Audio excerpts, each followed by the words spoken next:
नमस्कार। आर के त्यागी, गाज़ियाबाद NCR दिल्ली। ओम सच्ची जनवनी नमे चैनल पर आपका स्वागत है। Please subscribe my YouTube channel Om Sachchi Janvani नमे। Share video as much as possible. सभी रिटायरीज तक जाए ताकि वीडियो, और पब्लिक एट लार्ज तक जाए, all sections of society, all sections of political parties तक जाए, और हम आवर व्यूज़, आवर इशूज़ और आवर न्यूज़ ऑफ रिटायरीज सभी तक जाए ताकि गवर्नमेंट सिंपैथेटिक व्यू और सिंपैथेटिक कंसिडरेशन कर सके। आइए शुरू करते हैं। लेकिन इससे पहले मैं ये ज़रूर बता दूं कि अगर आप चैनल सब्सक्राइब करते हैं, वीडियो शेयर करते हैं, तो इससे हमारी मदद होती है। मदद इन ए सेंस कि हमारे चैनल का विस्तार, प्रचार प्रसार होता है और रिटायरीज के इशूज़ का भी प्रचार प्रसार होता है। सरकारी और बैंक पेंशनर्स को 1986 में न्यूनतम पेंशन 375 प्लस DA थी। इसका मतलब बराबर थी 1986 में। 2016 से सरकारी पेंशनरों की न्यूनतम पेंशन 9000 प्लस DA हुई, जबकि बैंकों में 375 प्लस DA पर ही अटकी रही। हम बैंक कर्मियों, खासकर पेंशनरों का ध्यान एक बहुत ही दयनीय स्थिति की ओर आकर्षित करना चाहते हैं, जहां बैंक यूनियनों को पूरी तरह से अपने ही जाल में फंसा हुआ देखा जा सकता है। UFBU ने अपने 26 मार्च 2011 के परिपत्र में स्वीकार किया कि पेंशन संबंधी मांगों को लंबित रखा गया और सौहार्दपूर्ण समाधान से इनकार किया गया। लेकिन क्या कोई उनसे पूछ सकता है कि जब ऐसा मामला था तो इसके खिलाफ उन्होंने क्यों कार्रवाई नहीं की? क्या कार्रवाई की? सवाल है, जब सौहार्दपूर्ण समझौते से इनकार किया गया था तो 25/5/2015 और 11/11/2020 में वेतन समझौते कैसे हुए? ये समझौते गवाह हैं कि सौहार्दपूर्ण समझौते हो रहे थे। द्विपक्षीय संबंध निष्क्रिय, भंग या रुके हुए नहीं थे, और वेतन संशोधन का पर समझौता और पेंशन संशोधन से इनकार निर्विवाद रूप से IBA और यूनियनों के बीच मिलीभगत का संकेत है, जो बाहरी कारणों से हुआ है। 27 अप्रैल 2010 में नोवा द्विपक्षीय समझौते पर हस्ताक्षर करने के बाद पेंशन के मामले 26/3/2011 को जारी परिपत्र के आइटम 4 में UFBU ने निम्नलिखित बातें कही, जो पेंशनर्स की आंखों में धूल झोंकने का उपक्रम था। पेंशन संबंधी मुद्दों जैसे अपडेशन, सभी सेवानिवृत्त लोगों के लिए 100% DA, 1986 से पूर्व के सेवानिवृत्त लोगों के लिए अनुग्रह राशि में वृद्धि, पेंशन योजना में सुधार का विस्तार, जैसा कि छठे वेतन आयोग के तहत सरकारी कर्मचारियों के लिए किया गया था, आदि को लंबित रखा गया और सौहार्दपूर्ण समाधान से इनकार किया गया।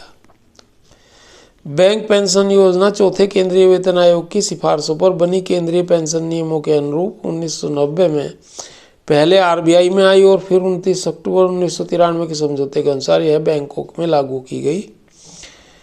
रिजर्व बैंक और अन्य बैंकों को पेंशन जनवरी 1986 में लागू हुई, जिस तारीख से चौथे केंद्रीय वेतन आयोग की सिफारिशें लागू हुई थी। बैंक कर्मचारी पेंशन विनियम 1995 के तहत चतुर्थ वेतन आयोग की अनुशंसा में सरकारी पेंशन भोगियों की न्यूनतम पेंशन ₹375 प्लस महंगाई भत्ता तथा बैंक कर्मचारी पेंशन विनियम 1995 के तहत समान न्यूनतम पेंशन राशि दिनांक 1/1/1986 से निर्धारित की गई थी।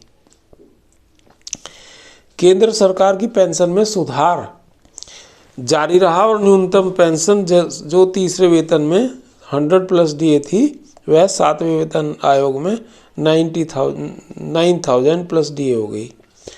यह कोई चमत्कार नहीं है कि बल्कि बदलते समय की यही सच्चाई है। 1/11/1986 में चौथे CPC में न्यूनतम पेंशन 375 प्लस DA निर्धारित की गई थी, जो पहले 100 प्लस DA थी। 5वें CPC में 1/1/1996 से न्यूनतम पेंशन ₹1275 प्लस DA तय की गई थी, जो पहले ₹375 प्लस DA थी। 1/1/2006 से प्रभावी 6वें यानी कि छठे CPC में न्यूनतम पेंशन 3500 प्लस डीए तय की गई, जो पहले 1275 प्लस डीए थी, और 7वें सीपीसी में 1/1/2016 से न्यूनतम पेंशन पहले के 3500 प्लस डीए की जगह 9000 प्लस डीए तय की गई। उपरोक्त परिदृश्य को देखें तो केंद्र सरकार के पेंशन और बैंक पेंशन की यात्रा 1/1/1986 को न्यूनतम पेंशन 375 प्लस डीए के एक समान आधार पर शुरू हुई, और केंद्र सरकार के पेंशन हर वेतन आयोग में आगे बढ़ते रहे, लेकिन बैंक पेंशन 1986 पर आज तक लटके हुए हैं। सरकार की पेंशन को 1986 में 375 प्लस डीए थी, 16 से बढ़कर 9000 प्लस डीए हो गई, लेकिन बैंक पेंशनों की पेंशन अभी भी 375 प्लस डीए। अगर यूनियनों के पास इसे जायज ठहराने का कोई कारण है तो वे बताएं। यह स्थिति उनके निकम्मेपन की परिचायक है। हमारा उनसे सवाल है कि यदि वेतन पुनर्निरीक्षण को लेकर ऐसी स्थिति उत्पन्न होती तो क्या यूनियन चुप रहती?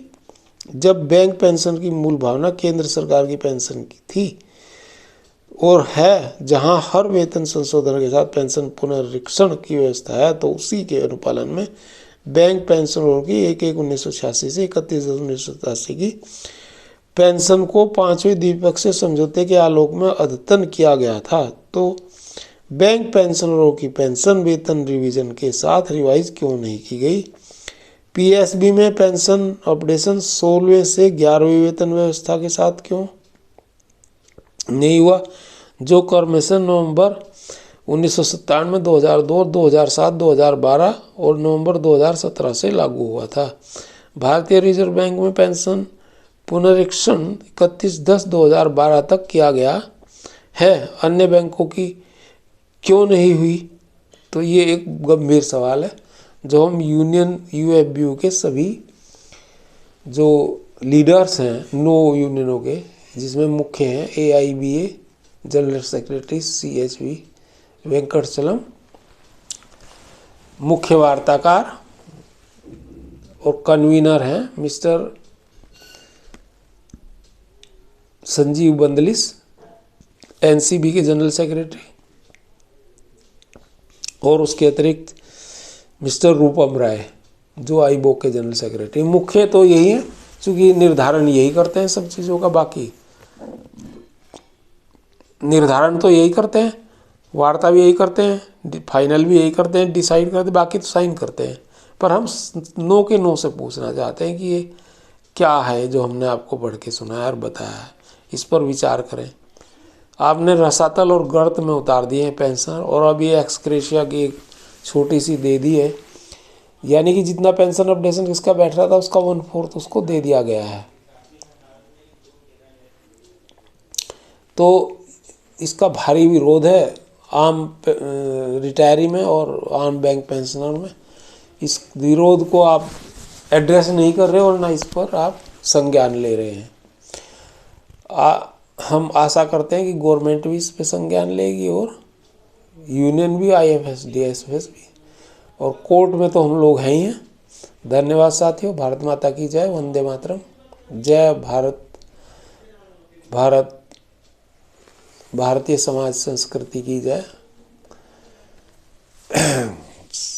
सनातन समाज संस्कृति की जय।